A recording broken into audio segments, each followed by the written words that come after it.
Hey everyone, Mark here. Today I'm going to be doing the 10th studio albums by thrash metal bands. I got like 14 bands here. Let's get this going. So right away I got number 14. I have Annihilator, All For You. This was released on uh, May 24th, 2004 on AFM Records. Honestly, this is not a good album. It's the first with Dave Padden on vocals. It's just not a good album in my books. Number 13, I have Flotsam and Jetsam. The Cold. This was released on September 14th, 2010 on Drive Music Group. Yeah, it's more of a progressive metal album. It's okay. It's not a bad album. Number 12, I have Megadeth, The System Has Failed. This was released on September 14th, 2004 on Sanctuary Records. Chris Pullen is on here. He's back. There's some rockers on this album as well. Like Kick the Chair is a really killer song on here.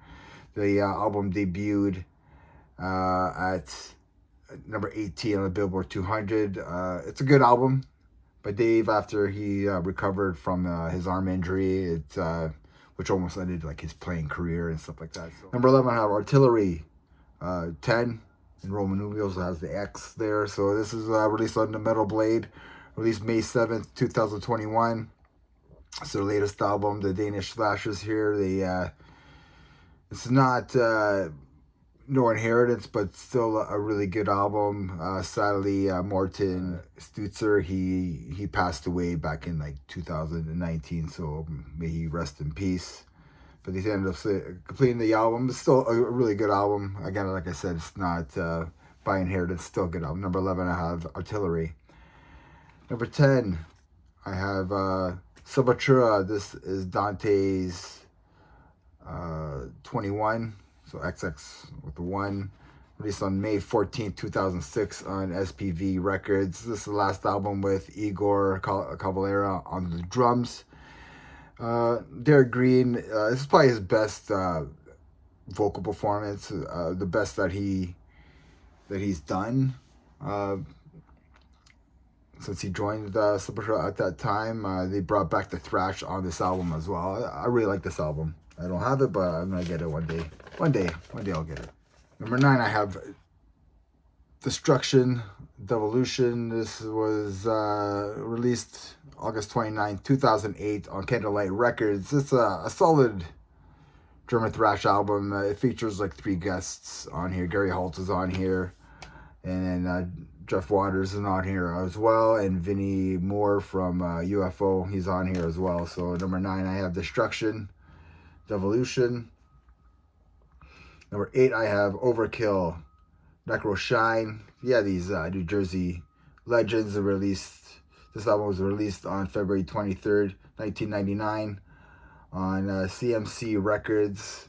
The title track is like, it's just a banger of a track. By November 1999, the album sold over 20,500 copies in the US. So it's a really good album. Eventually, I'm going to get the whole discography of Overkill, going bit by bit.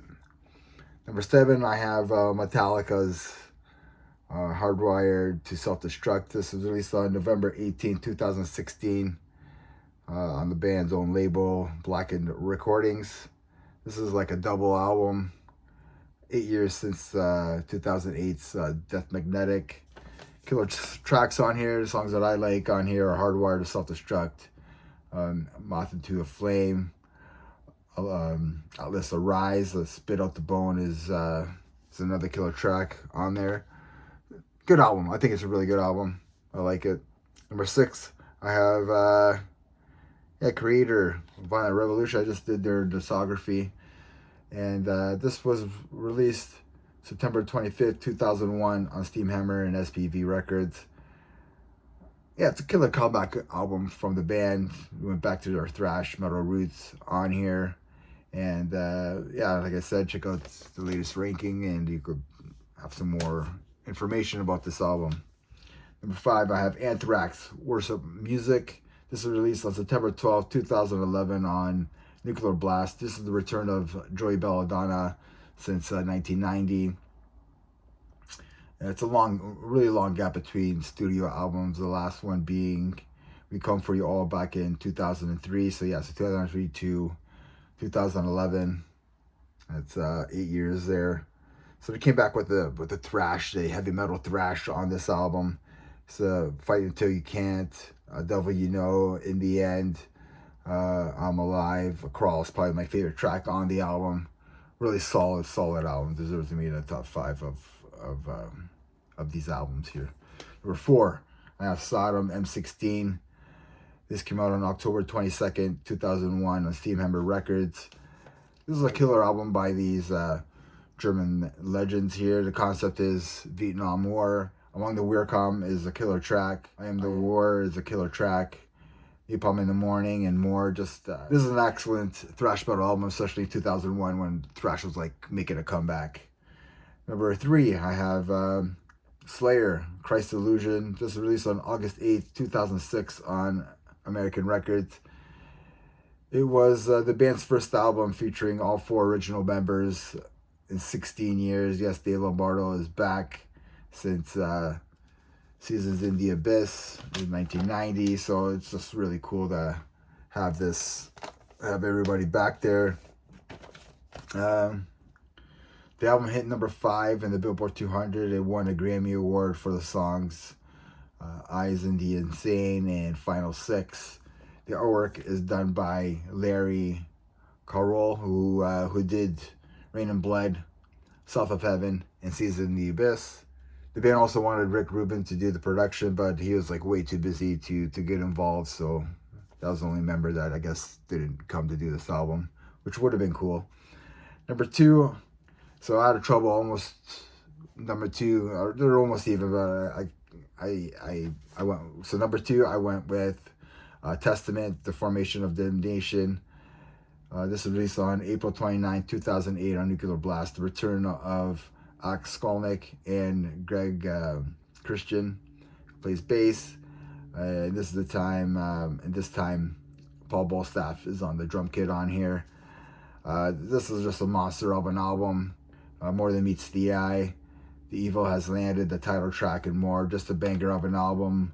Sissel gets a lot of, I didn't realize this, that he gets a lot of lyric credits on this album as well. So he helps out with Chuck Billy with a lot of the lyrics and stuff, which is pretty cool. So I think even on the new album that's coming out soon, he even helps out lyric-wise with that, with the lyrics and stuff. So cool. So number 1, I went with Exodus Exhibition B, The Human Condition, released on May 7, 2010 on Nuclear Blast, produced by Andy Sneap.